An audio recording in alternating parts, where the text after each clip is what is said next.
Olá pessoal, eu sou a Amy, sejam todos bem-vindos ao canal Colecionei-me. E no vídeo de hoje eu vou falar das minhas leituras semanais. Na verdade essa é uma leitura de 2 semanas, porque eu acabei não fazendo o vídeo da semana passada, mas estamos aqui, né? Aparentemente eu li pouco mangá, mas em conteúdo eu li bastante até, porque eu li muitas edições grandes, digamos assim. Primeiramente temos aqui o Wadeban, né, de Inuyasha, que é 2 histórias em uma. Eu gostei bastante de Inuyasha. Eu não tinha tido contato com Inuyasha muito quando eu era criança. Eu via passando alguns flashes na TV, mas eu não lembro de nada da história. Então eu tô aqui totalmente sem saber o que esperar da história. Fui lendo totalmente de mente aberta. Claro que eu fui com um pouquinho de expectativa, apesar de que não é bom ter expectativa.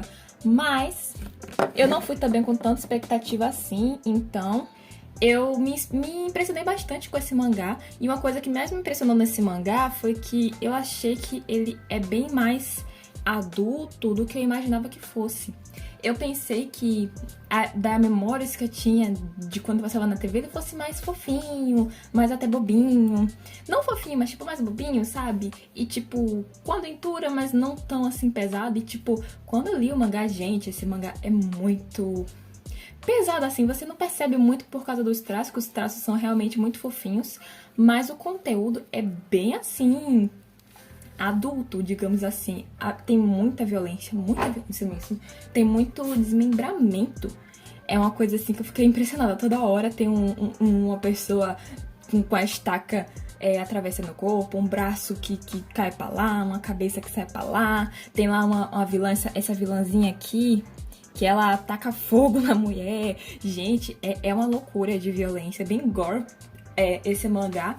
Você não percebe tanto por causa do traço mais simplificado e mais fofo, mas é um conteúdo assim, bem assim, sério e pesado. E não é aquele conteúdo gore que é engraçadinho, é um conteúdo gore meio que sério, sabe? Então, tipo, me impressionou bastante. Além de que também tem cenas em que a própria Kaoru, ela fica sem roupa, nua mesmo, você vê ali os farol dela sem censura nenhuma. Fica tipo assim, meu Deus, esse era o anime que passava de manhã na TV aberta. Então fiquei bastante impressionada com esse primeiro volume. E eu estou muito curiosa pra saber como é que vai lidar essa história. Eu achei que foi uma história que me lembrou um pouco Dororo. O anime de Dororo, em que tem aquela história meio de que a gente tem que ir juntando partes de certa coisa. E a gente vai caminhando por todo o Japão feudal pra esse objetivo. Me lembrou bastante Dororo nesse sentido. E me lembrou também um pouco de Rurouni Kenshin no quesito da violência. Mesmo assim, gente, eu amo temática de histórias assim que se passa no Japão antigo. Eu amo mesmo, eu amo demais. Tanto que eu tô doida pra já conseguir começar minha coleção de Vagabond, né? Só que, por enquanto, Inuyasha é maravilhoso. Essa edição aqui, ela é menor do que eu imaginei que ela fosse. Quando eu vi nas imagens, eu pensei que ela fosse ser, tipo, do tamanho de Sakura Wars. Eu pensei que fosse tipo um Sakura Wars da vida, ou então um The Legend of Zelda. Essas edições aqui de The Legend of Zelda. Só que essa edição, esse Wadeban, como dá pra perceber, ele é bem pequenininho. Vocês podem ver, aqui tem Sakura Wars, em comparação com The Legend of Zelda, e aqui tá Inuyasha. Pra vocês terem ideia, ele tem o mesmo tamanho de um mangá pocket da New Pop. Vocês podem ver que ele é igualzinho. Um pouquinho maior, só que ele é muito parecido no tamanho do Pocket. Então, Inuyasha, a leitura aí que eu amei. Inuyasha, rapaz, eu vou até pensar aqui, eu não pensei uma nota para Inuyasha, mas eu acho que eu dou 8, viu? Porque eu gostei bastante de Inuyasha, me surpreendeu bastante. Me surpreendeu muito Inuyasha, então eu dou nota 8 pra Inuyasha. Falando em Pocket, eu tenho aqui o volume 1 de Lovelace. Esse é um mangá que eu não deveria ter comprado esse mês, foi um dos meus surtos. Foi um dos meus descontroles. Comprei o volume 1. Quando chegou esse volume 1, a primeira coisa que eu fiz foi comprar os 6 que estavam lá disponíveis na Amazon, do 1 até o 6. O 7 eu não consegui comprar pra completar logo a coleção, né? Que eu não achei na Amazon, mas depois eu vou no site da New Pop e compro, né? Mas, gente, Lovelace é maravilhoso. Super errada essa história. Super errado, desaprovado, cancelado. Só que, gente, eu amo essa história. Foi um dos primeiros animes, um dos primeiros yaois que eu assisti na minha vida.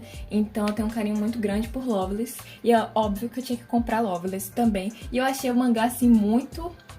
É porque também faz muitos anos que eu não assisto Loveless. Eu só assisti Loveless uma vez e eu não lembro de basicamente nada da história, só alguns flashes. E tipo, eu tô bem impressionada, assim, com o conteúdo, assim, da história, assim. Mas gostei bastante, vou continuar. Já comprei quase todos os volumes, vou esperar agora pra sobrar um dinheirinho pra comprar o 7º volume também, pra eu terminar logo essa história. Apesar de que a história não se completa no 7, essa é uma história em hiatos, eu não sei nem porquê.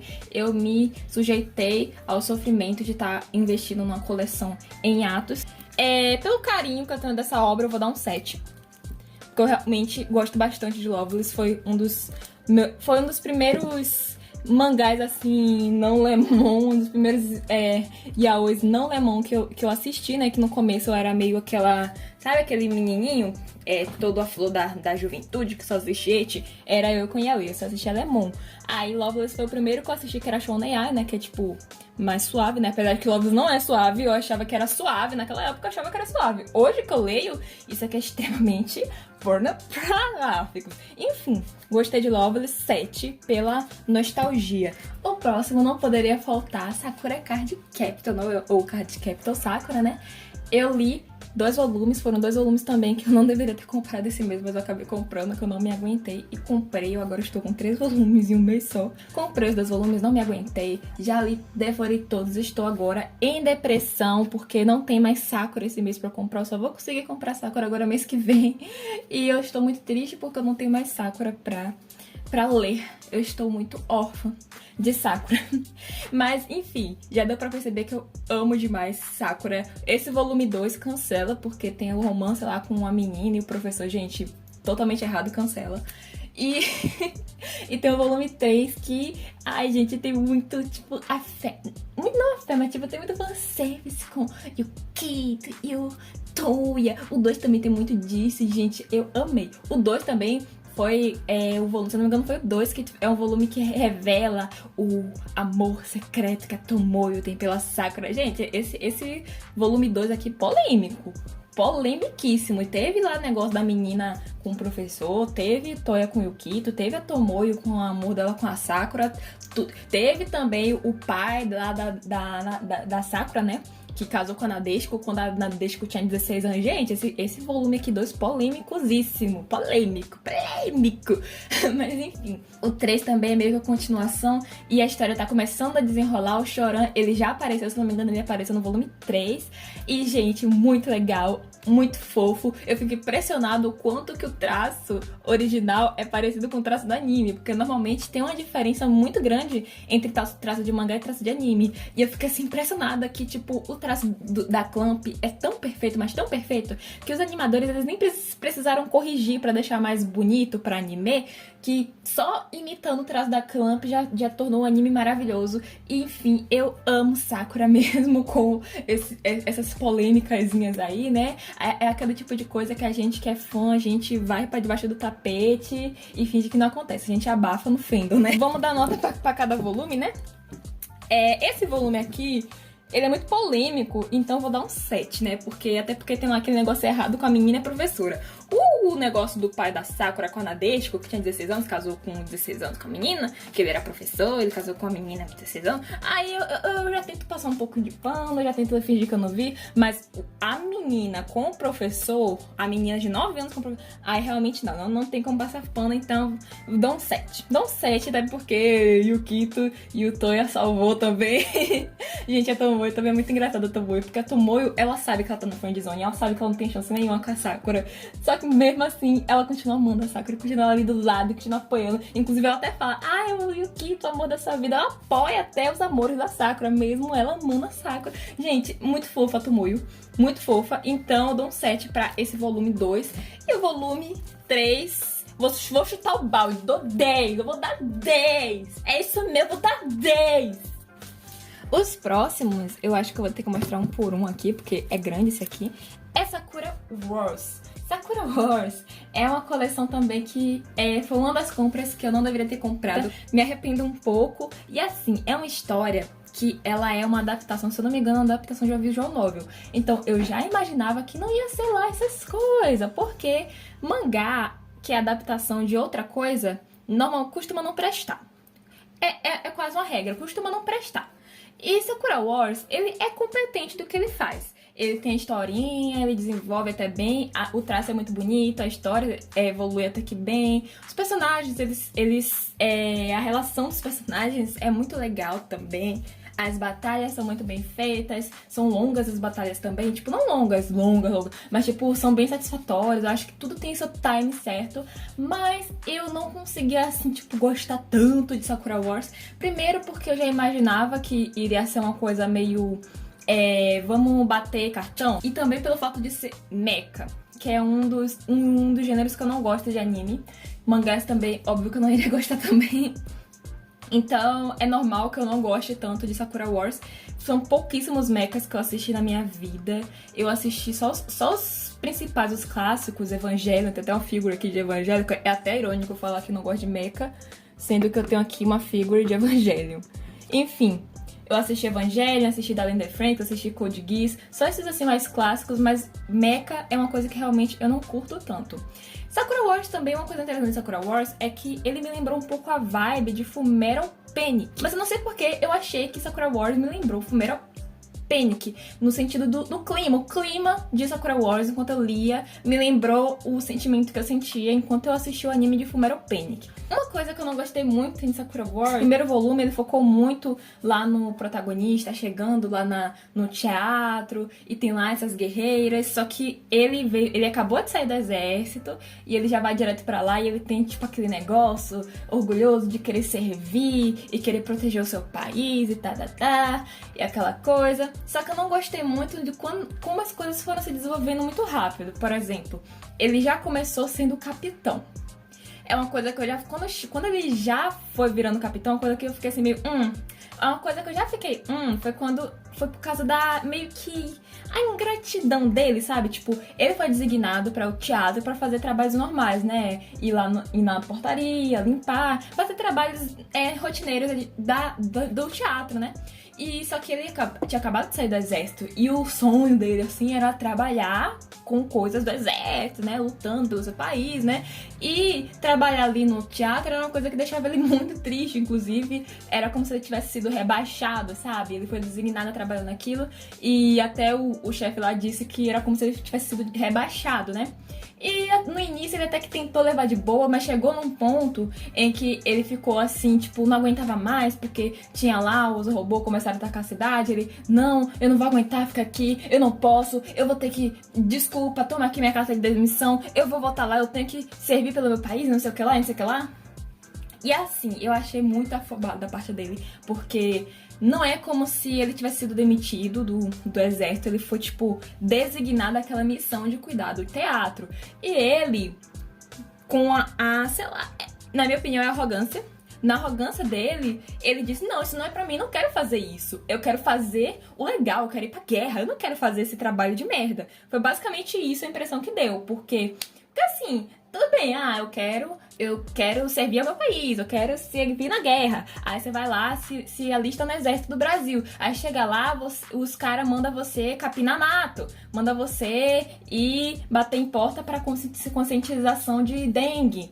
Aí você chuta o balde e fala, não quero isso aqui não, eu quero arma, eu quero guerra, eu quero tanque. Sair daqui.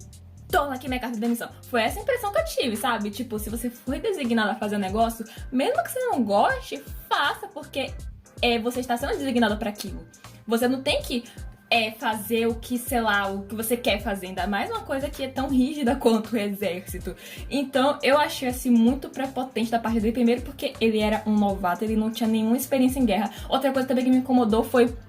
primeiro que o general lá, né, ele quase teve que implorar, teve que convencer ele a ficar no teatro, mostrar, olha, na verdade aqui é coisa séria, a gente é uma equipe que luta, fique aqui, e olha, eu vou até te transformar em capitão. O cara quase implorou, e tipo, tudo bem que o protagonista, ele tem aquele clichê de ser o cara, assim, poderoso, ele tem energia ali que só ele é o único homem que tem aquela energia aqui na história, essa é um poderzinho, uma energia que só as mulheres têm, e por um acaso ele tem essa energia, e por isso Deve ser por isso que chamaram ele pra fazer pra essa missão, né? Só que eu achei que, tipo, ele não precisavam ter, tipo, feito tanta questão do protagonista.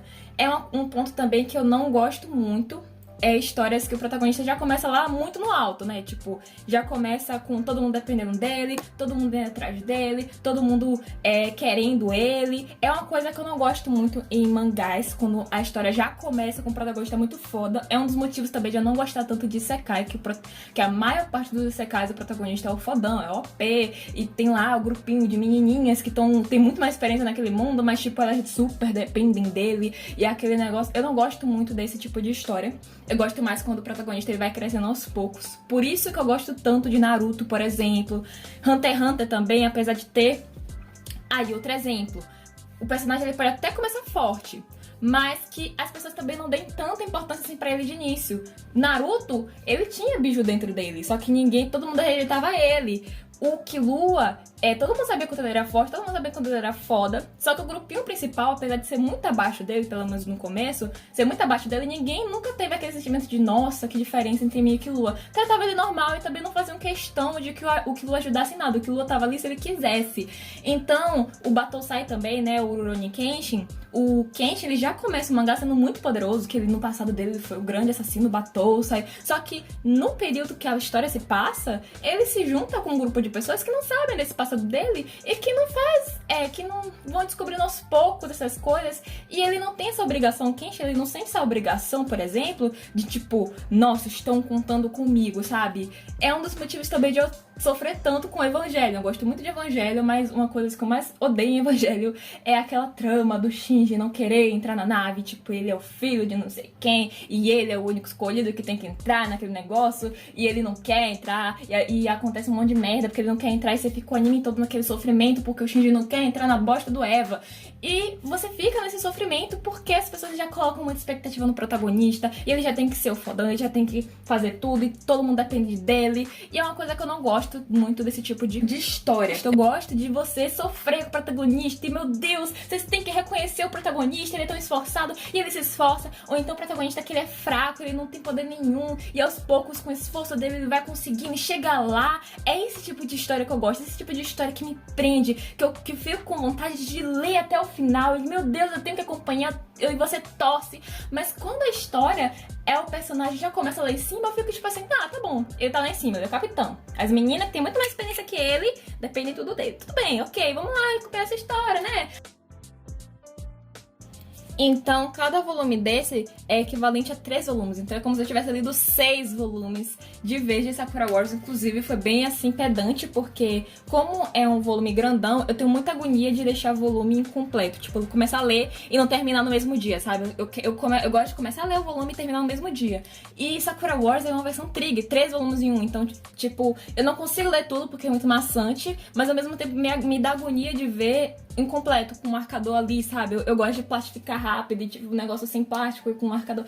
Enfim, me dá agonia. Então foi um pouco... Eu tentei adiantar Sakura Wars, tentei até ler o 3º volume pra já fazer nesse vídeo aqui, mas não deu, até porque é muito conteúdo mesmo. 9 volumes, o equivalente a 9 volumes, né? Então, realmente não deu. Foi quase uma maratona. Mas enfim, eu gostei da história. Teve uma parte que o 2º volume ele foca mais nessa menina aqui e na Maria, se eu não me engano. Eu gostei bastante do 2º volume. Gostei até mais do que o 1º volume. O 1º volume eu fiquei assim, bem assim, cismada. Mas o 2º eu já tava acostumada com a história e eu já gostei mais. Eu também gostei muito do desenvolvimento com a personagem chinesa. Ela é muito engraçada. Enfim, é sobre isso, Sakura Wars. Sakura Wars é uma história simples, tá, gente? Não esperem grandes coisas de Sakura Wars, não, tá, gente? É uma história bem simples. É uma história de mecha. E meio slice of life também, sabe? Você vê muito o dia a dia deles lá no teatro, relacionamento deles, como é que eles lidam uns com os outros. Tem também aquela mulher autona, nossa, aquela mulher autona é muito legal. É uma das minhas personagens favoritas também, que tem muita treta com a Sumire. Inclusive, eu torço pra cena em que essa mulher vai meter a cacete na cara da Sumire. Pelo amor de Deus, meta o cacete na cara da Sumire. Kana, o nome dela é Kana. Pelo amor de Deus, Kana, eu nunca te pedi nada. Meta o cacete na cara da Sumire. Enfim, é isso. A minha análise de Sakura Wars. Eu gostei da história, é uma história que eu achei mediana. Eu dou uma nota 6 até agora pra Sakura Wars, é uma história que eu gostei. E por último temos The Legend of Zelda Four Swords Perfect Edition da Akira Himekawa, ou do Akira Himekawa, eu acho que é uma mulher que escreve, mas enfim.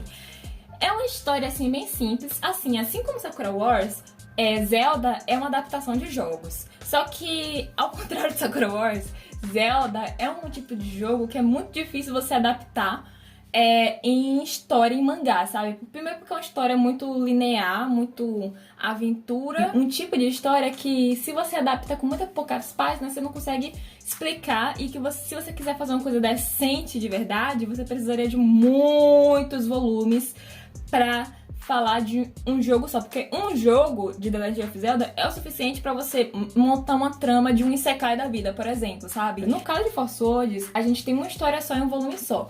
Mesmo tendo uma história só em um volume só, que acho que são 400 páginas, eu achei bem corrido, foi bem corrido, e tem aquela mesma coisa de Sakura Wars. Você percebe que tem um check, sabe? Tipo, tem que ter o check. Ah, tem que ter essa parte aqui, tem que ter a parte que eles vão pegar o boomerang, tem que ter a parte que eles vão pegar o negócio lá de fogo, tem que ter também toda essa linha. Você percebe bem assim a linearidade, sabe? Você percebe que é uma história feita de check, apesar de que eles tiraram leite de pedra, né? Porque, pra quem não sabe, o jogo Four Swords é um dos poucos jogos de The Legend of Zelda que é um jogo multiplayer. Então, ele não tem muita história de background, ele só tem só a historinha de início, aí tem a aventura que você joga multiplayer e no final tem encerramento. Basicamente, é muito pouca coisa pra você adaptar num mangá, então eles tiraram leite de pedra pra criar uma história, pra fazer um mangá de Four Swords, tanto que deu o conteúdo de duas histórias, por exemplo, né? Mas eu gostei do desenvolvimento com o Shadow Link, eu gostei de terem botado o Ganon não aparece, se não me engano, ele não aparece no jogo original. Gostei também desse daqui, né, o Violeta, ele é muito assim legal, eu gosto desse tipo de personagem. Eu gostei da história, gostaria que fosse mais... É uma história que eles tiraram tanto leite de pedra que eu fiquei com anseio de ver mais, sabe? Eu sentiria que essa história poderia facilmente ter 10 volumes, por exemplo. Poderia ter a quantidade de volumes que Sakura Wars tem. Porque poderia muito bem dar pra escrever uma história muito boa desse enredo que eles tiraram, né? Então eu senti que foi muito corrido, mas eu gostei porque eu gosto muito de Zelda, né? Então é uma história que eu gostei bastante. Ele tá com um plástico filme, porque essa capa aqui, o que essa capa pega de gordura da mão, pra você ter uma ideia, eu sempre lavo minha mão antes de ler o mangá. E esse mangá, gente, esse mangá parece que ele suga todo o líquido do seu corpo, porque é só você pegar que ele começa a ter aquelas marcas de meio, sabe, úmida, que é de gordura, e você fica tipo, meu Deus do céu, desde quando eu virei uma gordurenta? Enfim, eu tive que usar o papel filme, porque eu não ia aguentar sujar o meu negócio. É uma capa muito assim, muito cola sujeira, sabe? Eu achei muito cola sujeira, apesar de que é uma coisa bem premium. Inclusive esse volume custou R$30, gente, olha isso. É um volume que custou R$30, tem página colorida, tem várias páginas coloridas. É uma história que tem 400 páginas, é uma história que é grandona, é uma história que tem essa lombadinha aqui, apesar de que ela tá meio travada por causa do papel filme. É uma história que também tem marca-página, todos os volumes tem marca-página. Gente, tem extras, tem negócio que reluz, sabe? Esse negócio meio dourado. Premium demais, gente, R$30. Hoje em dia, um mangá Tankoban, R$34, R$35. Sem nenhuma dessas coisas, pra vocês verem o quanto que o nível da gente piorou, né? O quanto que a gente perdeu o poder de compra, o quanto que a Panini tá meio, né? Pelo amor de Deus, né? Tá um pouco insana aí a Panini, né? Um Tankoban, R$35, sendo que tem R$29,90 eu comprava uma Perfect Edition do Four Swords Adventure de Zelda, totalmente... Gente, isso aqui é um Kanzenban. Praticamente isso aqui é um Kanzenban de luxo, uma edição de luxo. É mais barata do que um Tankoban hoje em dia. É sobre isso que é a nossa indústria hoje em dia. Enfim, o Zelda Four Swords eu dou 6. Eu vou dar um 6. Ou talvez um 7, um 6,5. Se bem que na Miami não tem como dar meia nota. Eu daria um 6 ou um 7, porque eu gostei realmente da história, mas não... eu achei muito corrida. Eu achei que poderia ter sido muito mais desenvolvida. E aquela coisa, né? Aquele mangá que é check. Você percebe claramente o que é que tava lá no caderninho aqui. Tem que ter isso. E, enfim, ele tem até mais isso que Sakura Wars. Sakura Wars, inclusive, ele é muito competente na adaptação da novel pra o mangá, até porque a novel tem muito mais conteúdo do que o jogo. Como eu falei, esse jogo ele só tem sua introdução e final. O Sakura Wars é um jogo novo, então tem muito mais conteúdo pra adaptar. Então é muito mais fácil até adaptar Sakura Wars. Mas mesmo assim, é uma comparação meio injusta, né? Mas mesmo assim, eu achei que faltou um pouco, achei muito corrido. Mas enfim, dou um 6. Esqueci de me despedir no vídeo, mas aqui estou eu, o vídeo já tá enorme. Um beijo, se inscreva no canal e até a próxima.